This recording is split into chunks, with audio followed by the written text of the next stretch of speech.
Basically what we're going to do is turn this on manually. So when you have AC issues where they're failing on whatever pressure sensors or whatever else we got, this is how you're going to be able to turn it on all manual controls, at least get it running until we can get it repaired. So first you're going to come in here, service mode. It's already in this area, got supply fans off and on. You'll be using the up, down arrows and the next and enter buttons are the three things we're going to be using, or four things. So we're in this position, there's a hash mark under that. If you hit it, you can go supply fan on, return fan on, hit enter.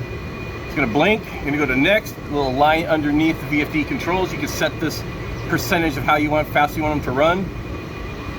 So for now, we're just gonna set them to 60%.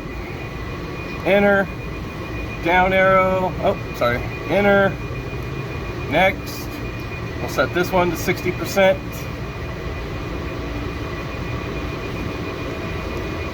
Enter. Then we're just going to hit next. Take us to the next page. VAV box relay, it's on auto, and the ATM alarm output. I don't know what those are. Just going to leave them as is for now.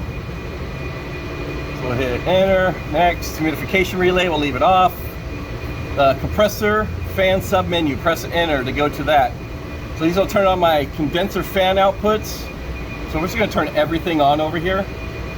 So we're just going to hit on, enter, next. On, enter, next, on, enter, next, on,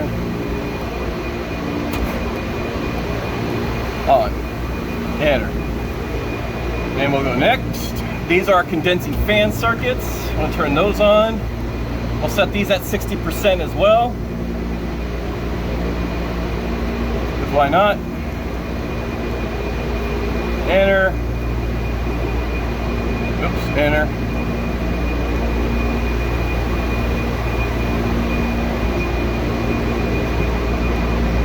Enter. Next. Now we're going to turn all our compressor relays on.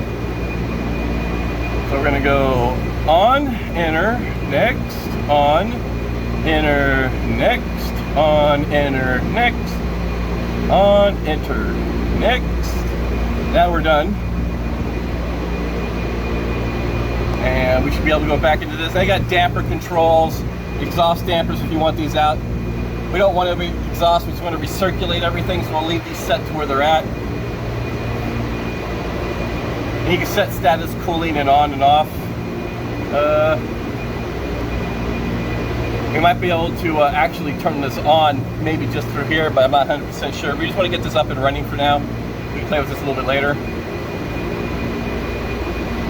So everything is set. Now we're all good to go. So now it's manually running. You can actually hear the motors running on top. And you can feel the airflows going, so you can actually check all the airflows or have the computer check from the basement, which we're going to do